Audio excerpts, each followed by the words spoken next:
las 7 iglesias que están en Asia: a Éfeso, Esmirna, Pérgamo, Tiatira, Sardis, Filadelfia y Laodicea. Note lo que dice ahí, dice la escritura que él estaba precisamente en el Espíritu. ¿Qué quiere decir eso, hermanos? Estaba controlado por el Espíritu.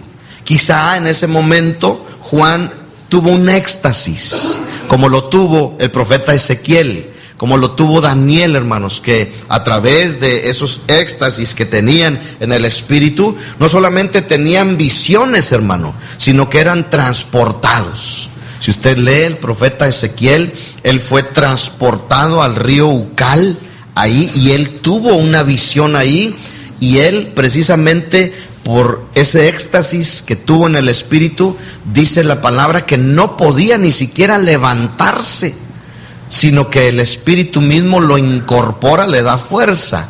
Quizás se refiere a que él tuvo esa visión, ese éxtasis, estando en el Espíritu. Gracias, hermano. Ahora, dice en el día del Señor. Claramente, hermano, se refiere el día del Señor al domingo. Vamos a Hechos capítulo 20, versículo 7. Hechos capítulo 20, versículo 7. ¿Cuál es el día del Señor? Dice la escritura ahí: el primer día de la semana, reunidos los discípulos para partir el pan, Pablo le enseñaba, habiendo de salir al día siguiente, y alargó el discurso hasta la medianoche. Ahí claramente entendemos en Hechos 27 que el día del Señor era el primer día de la semana.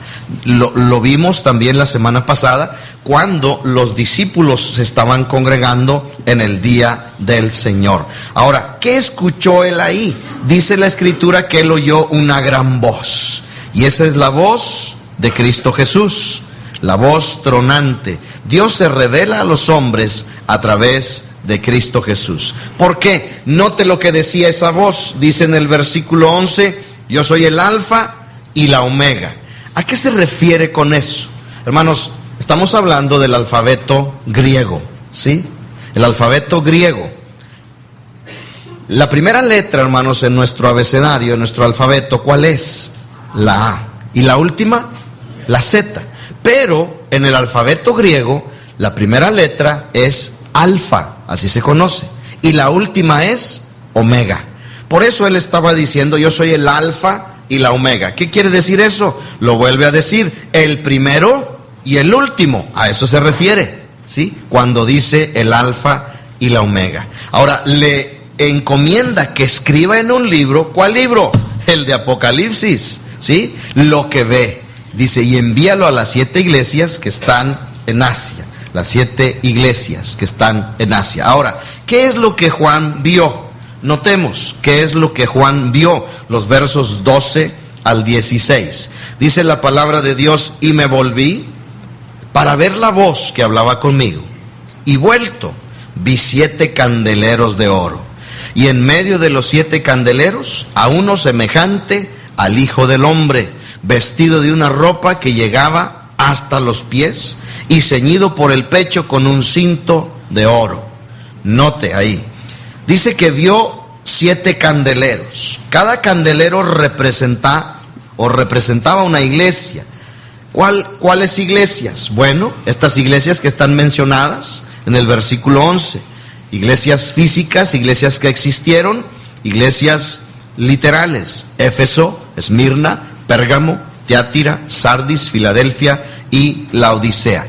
Eso es lo que él pudo percibir, lo que Juan vio. Dice que vio no nada más esos 7 candeleros, sino que dice el verso 13: en medio de los 7 candeleros a uno semejante al Hijo del Hombre. ¿Quién es el Hijo del Hombre? Ese es uno de los títulos del Señor Jesucristo. Este título lo identifica como humano. ¿Qué quiere decir esto? Que el Señor anduvo, hermanos, en medio de las iglesias, y todavía anda en medio de las iglesias, y Él está viendo todo lo que sucede. Ahora, escuche, esto que va a ver enseguida es un dibujo, es algo que alguien pintó relacionado con lo que dice aquí. No quiere decir que eso literalmente sucedió. Bien pudo haber sido algo parecido a esto. El apóstol Juan ahí, viendo en esa visión, precisamente los 7 candeleros, y en medio de los 7 candeleros a uno parecido al Hijo del Hombre, es decir, a Cristo Jesús. Ahí más de cerca vemos eso. Describe esta porción el vestido de este Hijo del Hombre. Este vestido estaba hasta los pies, ceñido con un cinto de oro. ¿Qué quiere decir eso? Vamos a Éxodo capítulo 28, hermanos, por favor. Éxodo capítulo 28, el versículo es el 2. Eso nos habla, hermano, de precisamente, ahí lo tenemos más de cerca,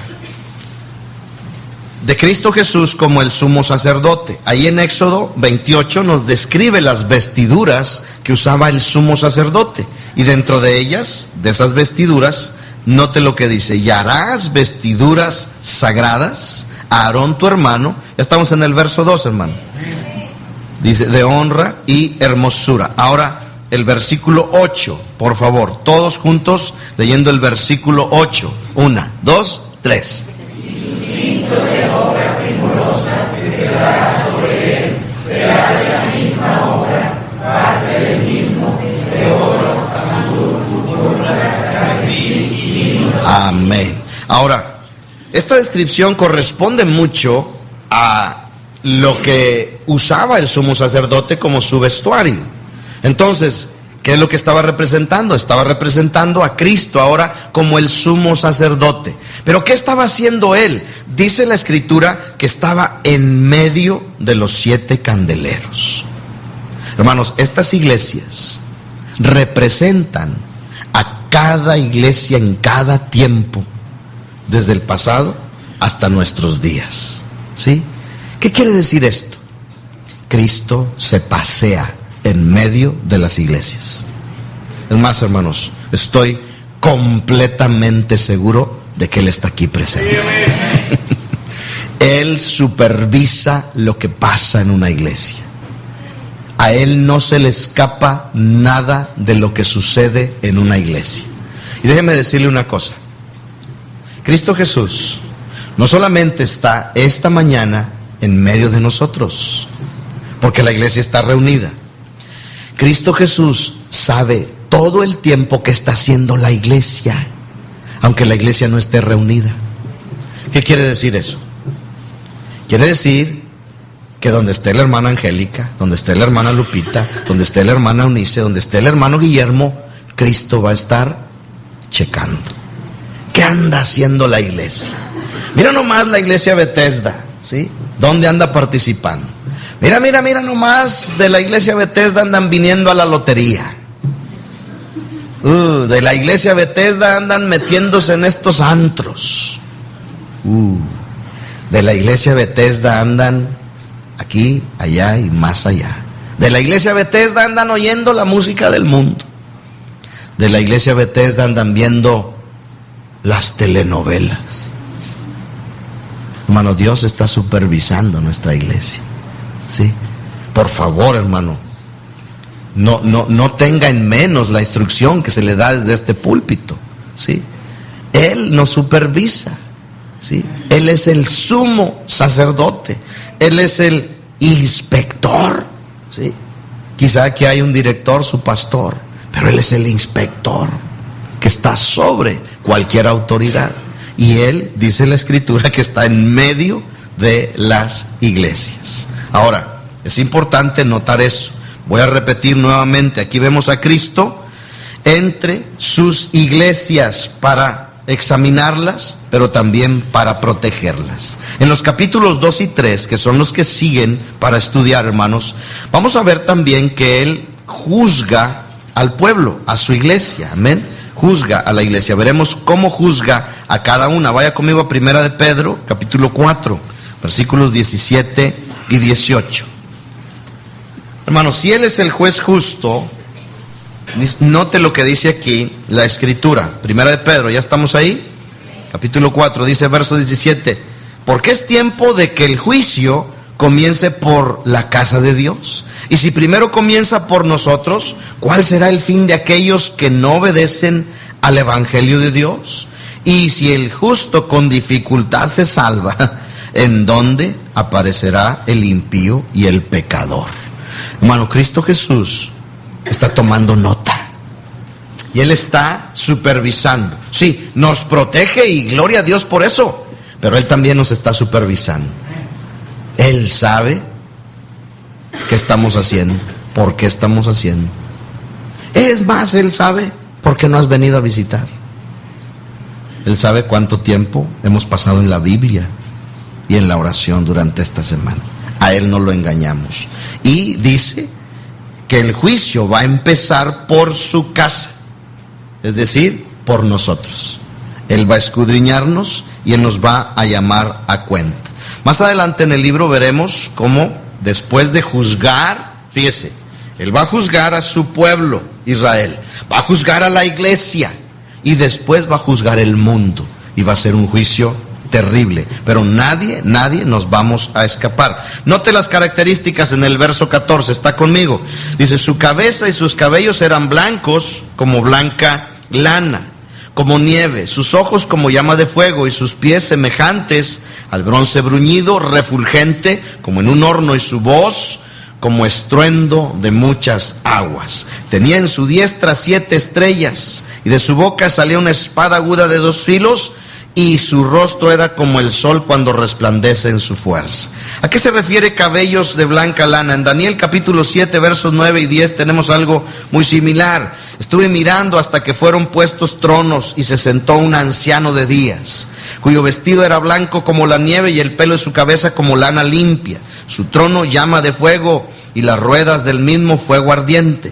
Un río de fuego procedía y salía de delante de él. Millares y millares le servían y millones asistían delante de él. El juez se sentó y los libros fueron abiertos. Hermano, ¿sabe una cosa? Nosotros que ya estamos pintando canas, ya nos estamos preparando para el cielo. De veras, hermano. Cristo Jesús allá en el cielo, ¿sí? Según esta descripción, su cabello era blanco, ¿sí?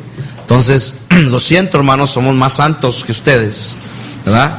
Jóvenes, disfruten ese color de pelo, porque en la eternidad quizá vamos a tener todos el cabello blanco, yo no sé.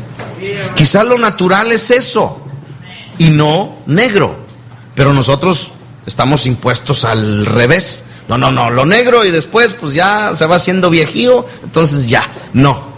Quizá es que nos estamos preparando en la medida que avancemos para la eternidad. Ahí dice en varias porciones que el pelo de la cabeza de Cristo era como blanca lana. Gloria a Dios por eso. Ahora, ojos como llama refulgente. Ahí en Proverbios 15:3 nos dice que los ojos del Señor están sobre todos. Dice, los ojos de Jehová están en todo lugar, mirando a los malos y a los buenos. Pero también noten su voz. La voz era de autoridad. Salmo 29, del 2 al 9, voy a leer rápidamente. Salmo 29, dice, voz de Jehová sobre las aguas.